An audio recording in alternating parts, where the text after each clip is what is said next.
Hello, everyone. It's Steve with Aptera Owners Club. Just a few days ago, the U.S. Department of the Treasury put out a press release kind of giving some clarity on the situation with the Inflation Reduction Act EV tax credits.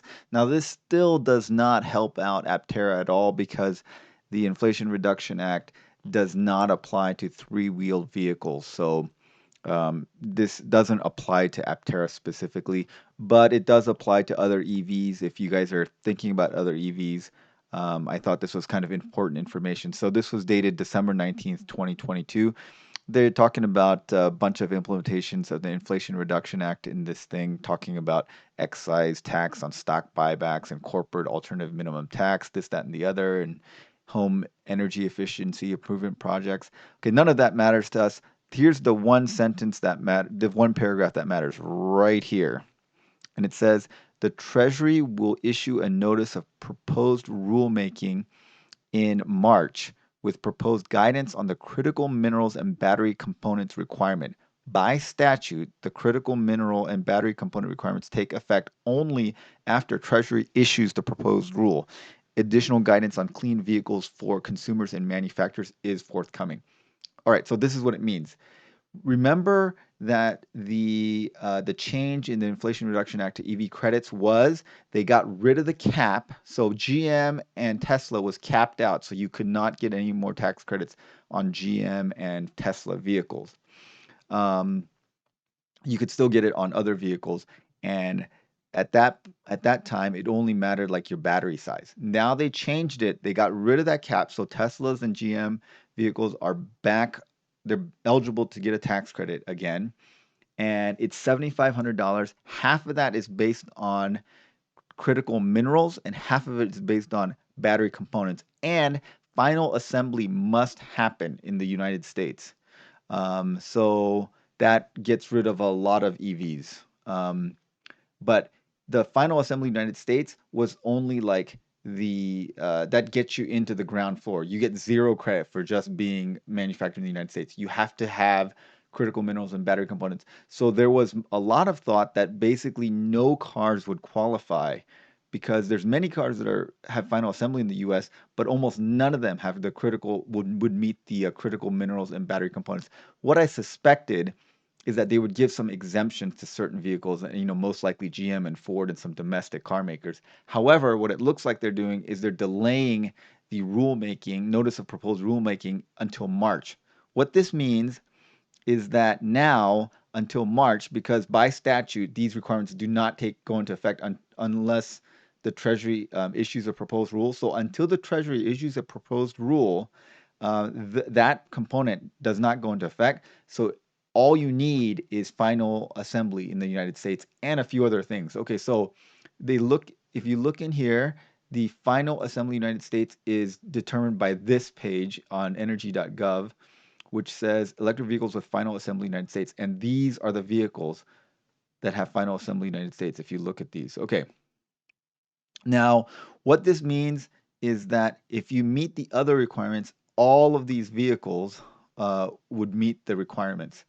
So you see, it says manufacturer met sales cap. That's no longer true with the new rule, but the things that it has to meet is if it's a passenger car, it cannot cost more than $55,000, and if it's a truck or SUV, it cannot cost more than $80,000. So that basically gets rid of a lot of these vehicles, I think. Like the Hummer definitely costs over $80,000, so not going to qualify anyway. Rivian also not going to qualify. Model S and Model Y does not qualify. The lower spec Model 3s would qualify, and the lower spec Model, excuse me, the S and the X won't qualify. The lower spec Model Ys may also qualify. I don't know what the price of the Lyric is coming in at, but that may or may not qualify. Like the thing that is the most interesting is that the Bolt and the Bolt EUV, those are definitely qualifying now, and those have an MSRP of under $30,000.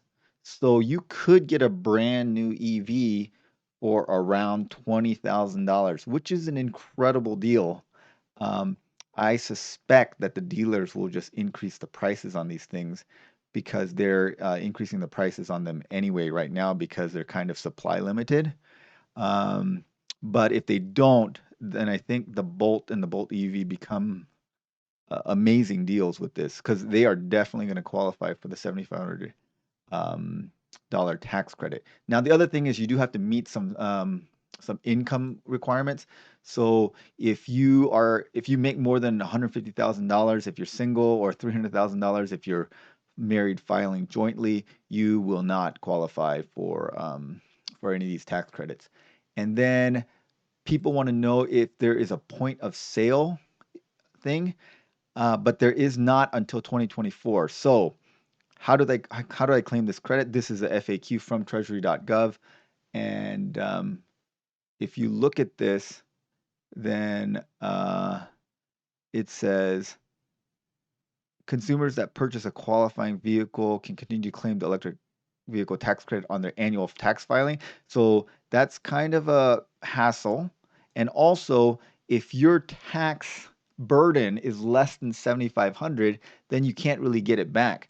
However, starting in 2024, there is a mechanism that will allow car buyers to transfer the credit to their dealers, and then you just get $7,500 off. But that doesn't go into effect until 2024. So it doesn't really help you in 2023. But it looks like, so the bottom line is it looks like until March of 2023, you could buy a Bolt or Bolt EUV and get one of these things for like under 20,000 or around there, around 20,000, which is a screaming deal, provided the dealerships don't artificially raise the prices on them to kind of counteract that. Okay, so that is very uh, kind of exciting news from the Department of Treasury press release, and hopefully that's useful to someone. So this is one of the things I'm looking at is buying. I need another vehicle, so you guys know if you've watched my previous videos that I'm looking for something. So the Bolt and the Bolt EV are looking very tempting. Now, my wife hates them. She thinks they look terrible, so I may not be able to do it anyway. But they are a great deal. And I don't know what the dealerships are going to do. They may just increase the price. I'm thinking early on in the year, like January 1st or 2nd or 3rd, maybe the dealerships haven't caught on to this. They don't realize that these are suddenly a amazing deal, and they may not raise the prices quite yet. So if you're going to do it, I would strike while the iron's hot, basically. All right. Well, thanks for watching, guys. Thanks as always to our supporting members, and have a great day, everyone.